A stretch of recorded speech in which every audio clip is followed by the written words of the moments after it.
Hey, what's up guys? It's your boy Firefox. Welcome back to another video, and this is my build for Azumarill. Now before we go into like the items that I want to use on him, we're gonna go through his movesets. This will be the first time I'm looking at it for myself on the game. He's live right now for those who didn't know, spoiler alert. We're gonna get into some of the moves, and then we're gonna look at some of the items that will be good for him. So this is gonna be an uncut video because right now I'm actually streaming live on YouTube. So I mean, if you want to get jump in and watch us live after watching this video.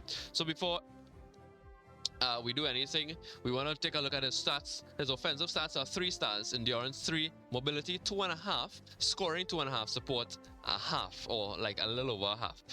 This is not like amazing stats, but there are persons in the chat that said he feels kind of OP. I mean, any new Pokemon feels kind of OP when they release. I mean, come on, Duraludon was OP, and then they nerfed him, and now he's not that OP.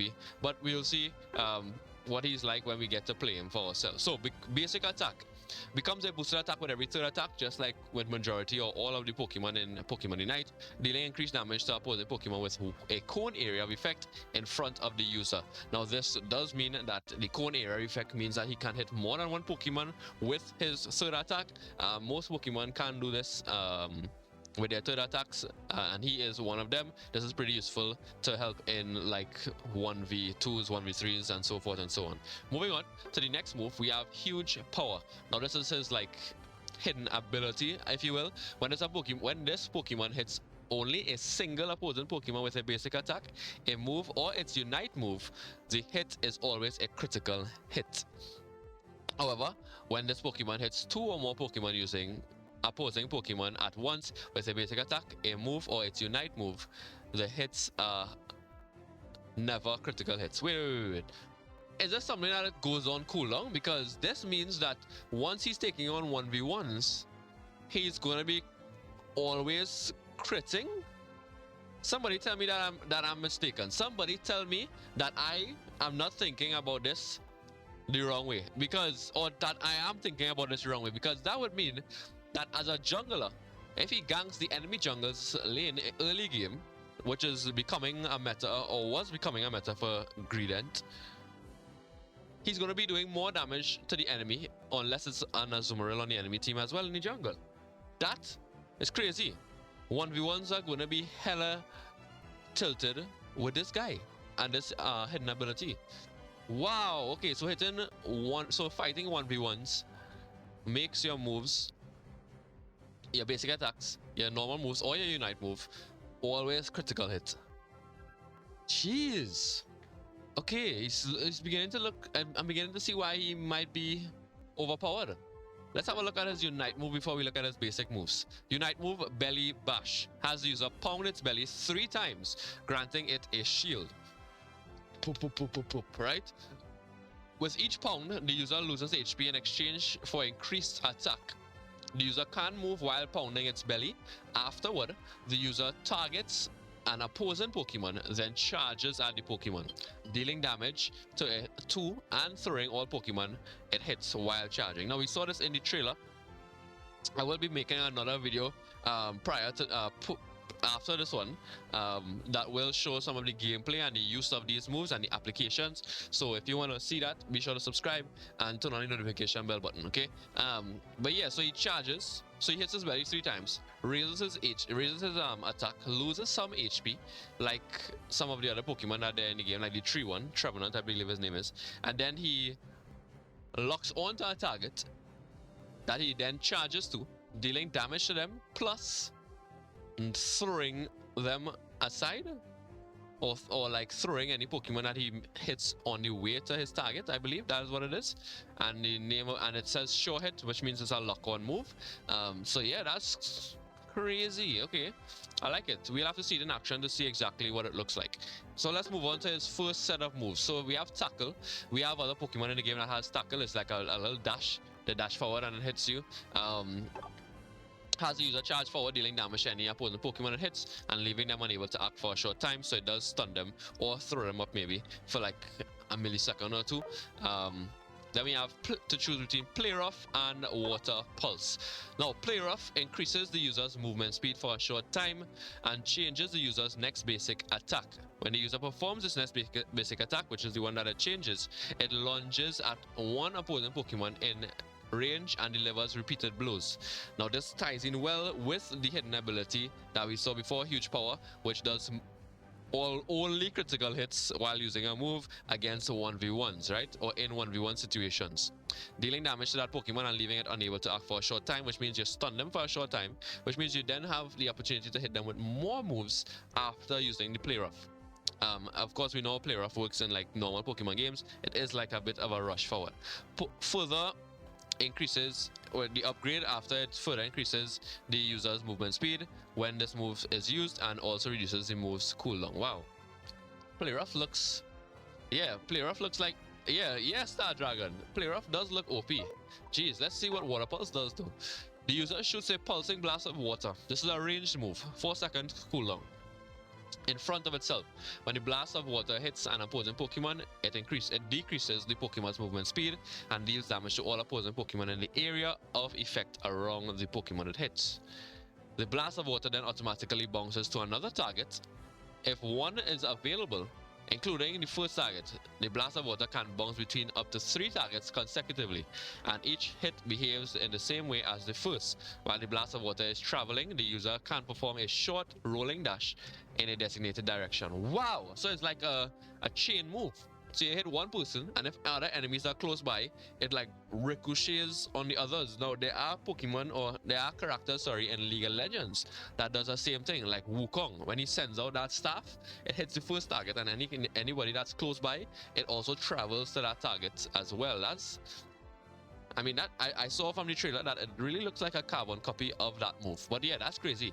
However, this does take away from the 1v1 huge power advantage, which would be critical hit damage. So I mean, choose wisely if you want to use Water Pulse. I guess the other move is what you'll have to take into consideration to work in some that effective damage. Increases on the upgrade, it increases the maximum number of targets that the blast of water can bounce between by 2. So 5 targets you're able to hit with the water ricochets, as we call it in League of Legends. Wow. Okay, me personally, I believe, for my, like, when I'm going to play, I believe, well, oh, by the way, welcome Asakwa to the stream. I believe that Play Rough is probably going to be better with that increased attack stat, that little stun, and then that advantage of the huge power hidden ability, or whatever you want to call it, where he always critical hits while using a move. Seems broken to me. Moving on to the second moveset, we have Bubble being the first that you have to choose always. It has user spray bubbles in a cone. This is my cone, guys. Dealing damage to opposing Pokemon in the area of effect and decreasing their movement speed for a short time. The user can move around while using this move. So you can move around while using the bubble, right? It's an area of effect. So Whirlpool. For a short time, this is 11 seconds cooldown. For a short time, 4 small whirlpools appear. We've seen this on the trailers where it spins around him. If a whirlpool hits an opposing Pokemon, the whirlpool deals damage to it and restores the user's HP. So restores Azumarill's HP. If a whirlpool hits a Pokemon on the opposing team, an increased amount of HP is restored to the user. Wait. Okay, that's not what I just said. If a whirlpool hits an opposing Pokemon, oh, so I guess this means like the jungle Pokemon and all these other things. But if it hits an opposing team member, an opposing team Pokemon, it gives you a little more HP back, right? Upgraded, when it's upgraded, it reduces the move's cooldown and increases the amount of HP it restores to the user. So this is like a bit of a heal in fights. You want to use it to get a little health back if they are like you're swarmed by enemies, or if you're in the jungle and you want to clear out some camps. This might help because it spawns like 4 of these whirlpools around you, which, you know, kind of adds a little security to yourself in terms of staying alive. But let's look at what Aqua Tail does, and I believe personally that Aqua Tail might be the one that you want to pair with Play Rough, but we'll see. So it increases the speed of the area of effect of the user's next 3 basic attacks. If these basic attacks hit from a distance, they also deal increased damage, restores the user's HP, and can ignore the defense stat and shield effects of the... What? Bruh, When it's upgraded, after the user activates this move, its next 3 basic attacks will also reduce the cooldown of all its moves when they hit an opponent. Bro, Aqua Tail and Play Rough with the huge power ability kicking in with a 1v1. I think this guy's broken. I think this guy's broken. Okay, now let's get to the items. Based on my build, which I believe will always be Aqua Tail and Play Rough, we want to get that damage up. That's the first thing we want to do. We want to get that damage up. So, of course, we want to add in that muscle band. And, of course, you're getting that basic attack speed up by using that as well. Next, you want to use body barrier. Obviously, I mean, probably like this is the carbon copy of every attacker in the game, but you want to use your body barrier, so when you use your ult, you have that little shield for your allies and so forth, and you get that 600 HP on top of that. And for the last move is, now this is crazy because you don't need any critical items, no critical attack items. Why? Because if you use Azumarill properly, you will critical hit on every attack once you're 1v1ing. Every single attack. That is crazy. So you want to be able to last in some of those fights. I mean, the body barrier already adds that like stability that you need, or tankiness that you would need a bit to survive in most of the fights. But if you're fighting some bigger opponents, you're going to need a little more than that. Now, he's an attacker, and we need some attack. Float stone is not going to work. I mean, we don't need the movement speed. We don't need that, I mean, float stone could work for that little attack, but we don't need it because all it offers is movement speed. So I wouldn't use float stone, right? I personally might go between the score shield, just like with any other attack build, the score shield to get those attacks in, because goals win games, guys, not kills. Or, and hear me out on this, Rocky Helmet. Now, I personally like to be in fights with Rocky Helmet because you do damage to the opponent while you're getting hit. You get that little 270 HP. You get that defense stat. Best of both worlds. But it's up to you guys to decide. I personally might go with Score Shield. As I said, I'll be posting some videos on the gameplay and his application. And based on those gameplays, you're going to probably see a change between the Score Shield to something else. But who knows? We'll see. Guys, it's your boy Firefox. Hope you guys enjoyed this video. If you'd like to see more videos breaking down certain builds, let me know in the comments down below. And let me know how we can improve it as well. It was your boy Firefox. Till next time, peace out.